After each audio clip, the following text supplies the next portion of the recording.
everybody, I'm Tom Vasel, and welcome to the Dice Tower in a series called 6,000 Games Better Than These, where I talk about games that are ranked 6,000 or below on Board Game Geek, and I tell you what I think about the games that I know about, which is a lot of them, and we just kind of go through them, because these games are the mediocre, the middle of the pack, but sometimes they're not. Today, though, we break the 7,000 barrier, so let's jump into that. Taking a look here at 7,001. The first one here is Animal Upon Animal, small and yet great. You're building a tower. I mean, honestly, there comes a point where you can't tell the difference between all these Animal Upon Animal games. They're all good. I haven't played this particular one, but I'm sure it's fine. Dastardly Dirigibles. Huh. I meant to play this game from Fireside, but I guess I never did. About blimps or dirigibles. Sorry. Plague and Pestilence is a lot of people, but the first one on this list that I have played is Batman Gotham City strategy game. So this game from Pablo Mori is a game in which you are the villains. You are the Penguin or the Joker. Batman is in this game, but you basically send him at everyone else. This is one of the first strategy games that WizKids made, and it holds up pretty well. If you find a copy of this, you have these hero clicks, villains and Batman on the board, but it's fun trying to area control Gotham. Super Big Boggle, that's a big version of Boggle. Here we have The Number. So every year, Repos came out with a hit after hit with these small little party games. They had Just One and So Clover. The Number is not in the same group of that one. In fact, I'm still not sure the best way to play this game from Hisashi Hayashi. It is a very weird style game, and every time I play it, I'm thinking, I don't know if what we played was an actual good game or not. Let's see what else we have here. Donner Dinner Party. So this fairly... what is such a cover.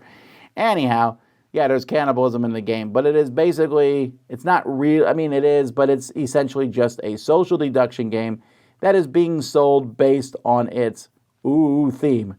It's okay, which is why I gave it a 6. All right, Critical Mass, Raijin versus Archon. Makes me sad to see a Dice Tower Essential so low on the list, especially Critical Mass is one of the Dice Tower Essentials that never did that well, and it always has bugged me because it's such a cool game. This is a 2-player game in which you each control a mech, and you are playing cards trying to outthink the other person. Shoot a fast gun, you'll hit them first, but you do less damage. Or maybe a heavy gun, you can do more damage to your opponent. And each of the mechs is very different. There's even like a little bit of deck building that could be done. But yeah, well, anyway, I enjoy it. That's why it's a 9 here. What else we got? Baseball at Spring Training. 18 holes. Here we go. Monopoly Gamer Mario Kart. So this is not really Monopoly. So there's a lot of games that are Monopoly. Yeah, you can see here Princess Daisy, King Boo, Koopa Trooper. But you're moving around the board and you're collecting stars and coins and stuff. It has nothing to do with Monopoly. It is okay. It's better than Monopoly.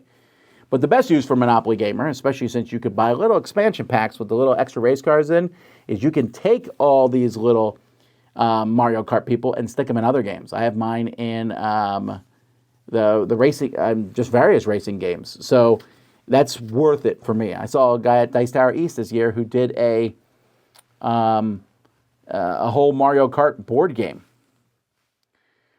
Taco Goat, Cat, Goat, Cheese, Pizza on the flip side. That's where Sam plays Taco, Cat, Goat, Cheese, Pizza. All right, we got a couple games here. The Treasure of Isla Tortuga and Yokai Pagoda. So the treasure here, this is from DMZ Games. You're collecting cards, getting treasure. Yeah, it's okay. Yokai Pagoda. Here, you're using cards to build pagodas. There's a lot of building pagodas. Oh, no, that's not what this one is. Sorry. This game here, you're playing a card, and you have to play the same number or a higher number or a lower number, depends. So it's kind of like a advanced version of Uno. And it's okay. It's not amazing, but there's some interesting decisions to be made. Gangster. Gangster is a little game from Mayfair Games, in which you're controlling different areas of town. This was back when Mayfair had such good ideas. I like the idea of this game, but wowza, that board is not particularly great.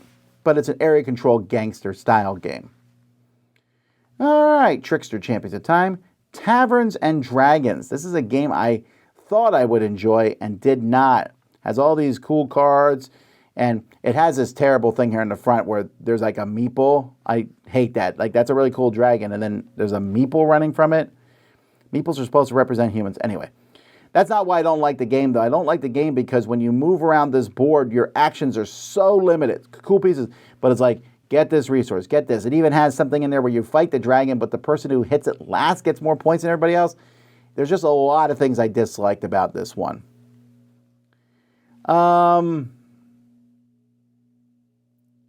Munchkin Conan. Wow, there's a big chunk of games here I have not played. As I'm looking at, see which one. Munchkin Conan is, I've always thought the art for this, that's the Munchkin Conan. I don't know. That amuses me. Thrive. I never did play Thrive, this Lotus type game. This is from Adam's Apple Games. This is one of their first games with all these little they put these pieces in. I think that's how the pieces move. I always meant to play that one, and I haven't. That might be one that if I ever come across it, I will give it a try to. Escape from Stalingrad Z. I know Z has played this one. Math Flux. Math Flux is the only Flux I like because Flux is a game in which you are, you get to a certain goal and you win. Math Flux, you can use numbers to manipulate your way to that goal. So I like this one a lot more. Swish. So Swish is a game in which you're putting clear cards on top of others, and you got to figure out the proper way to do it to swish, to get the ball into the goal. And I don't know, there's something about clear cards. This one worked really well for me. I enjoyed it a lot, actually. I think they made a Swish Junior, too. Pika Mouse and Fun Farm. So Pika Mouse is, this is a game in which you were looking in the side of the box, right? Yeah, you're looking and you're trying to basically memorize. It's cooperative memory, which I know that's going to turn some of you off, just taking a look at it right away, but the game itself works really well for kids. Fun Farm is just has these silly, squishy animals, and what was the idea of Fun Farm? You roll the dice and then you got to catch different animals. That's it. If a card matches a card, then you grab the animal. So that's a kid's game, essentially. Kumo Hogo. I don't remember this one at all. When did this? Oh, wait. Never mind. I do remember this. This is a game in which you are pushing people around using kind of like sumo moves. But it was just so much work to figure out how to push the other people off. It's a better game in theory, I think, than it is in practice. Zully Wood. Title bout. Cans, stars, scripts, and screens. Well, that's weird. I mean, what's weird about this is I don't have a rating for this one. I'm going to give it a 6. I definitely have played this game. It's one of the few splatter games I've played. Now, it has hideous artwork. But what this game was, wow, it's been 20 years since I played this game. It's about making movies, and you were making connections. This game is one of the forgotten splatters because they came of many games after this. But I remember this cover right here, and I was like, what? This game looks terrible. And it did look terrible. And it does look terrible. But it's not a bad game. It's not a great game either, though. Queensland. This is a game here in which frogs are taking over. I think this was it's basically a tile laying game where these frogs go, but you're trying to get these frogs out your thing. This is based on an actual thing where there's this very invasive species with this toad infestation, and so you're trying to get rid of the toads to get points. Here's another of the pack of games, Rum. Seen a lot of these pack of games in this set. Ramen, Hard City, and Bees. So this game with more ease than any other game is a 7. This is from Action Phase Games, in which you are rolling dice. The dice become your bees, and then you do various things. Oh, this is one of the few games to use erasers as components. I remember that, and I wondered at the time, like, would this become a thing? And it hasn't. So I wonder if we're going to why that's not the case. I guess because they're easy to ruin. You can fingernail them or whatever, or if you eat erasers or whatever. But anyway, it's a good little B game.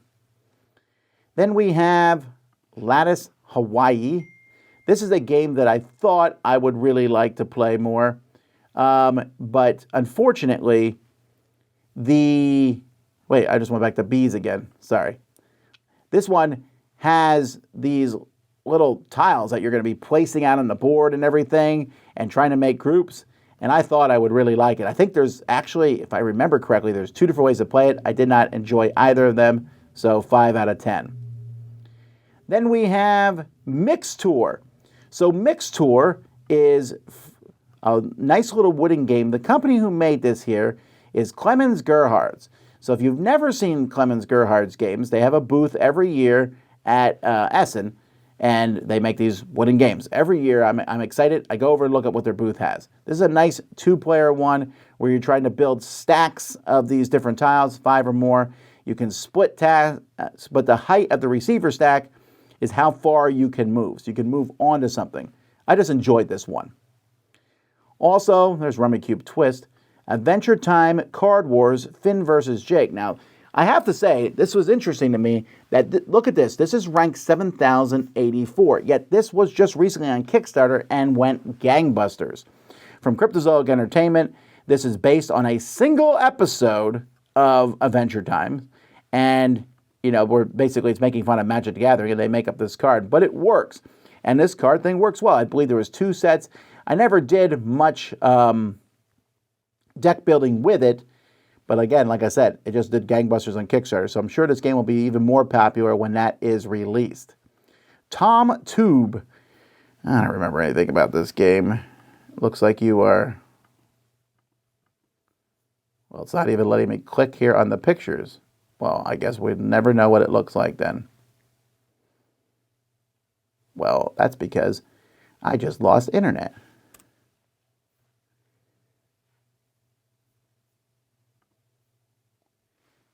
Welcome to the Dice Tower. Let's get the internet back. It's back! Magic!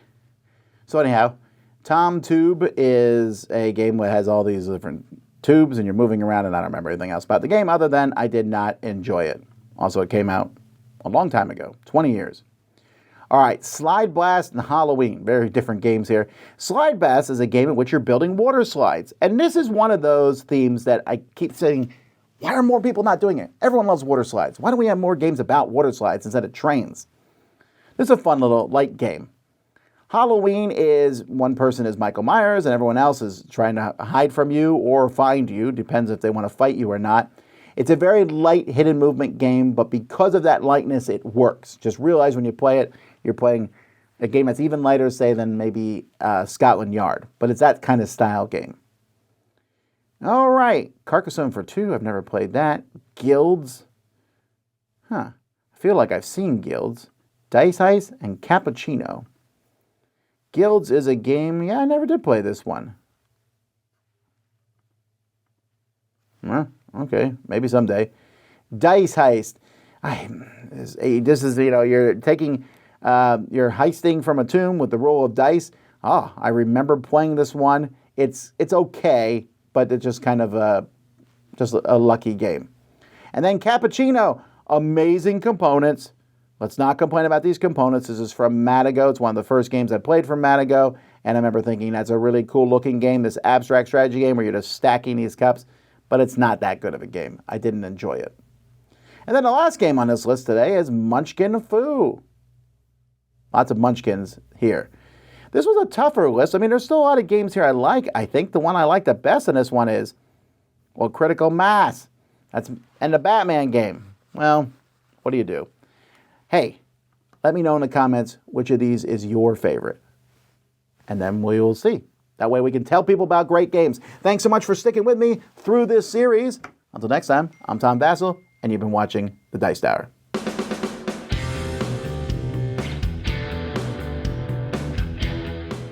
Hey everybody, thanks for watching another video from the Dice Tower. Hey, you want to learn more about us, communicate with us? We have a Facebook group, we have a Discord channel, lots of different ways to get involved with the Dice Tower. You can find that in our Linktree link below. So just click that, it will take you and you can communicate with us on Facebook, join our Facebook groups. There's lots of cool things that you can find and become part of the Dice Tower.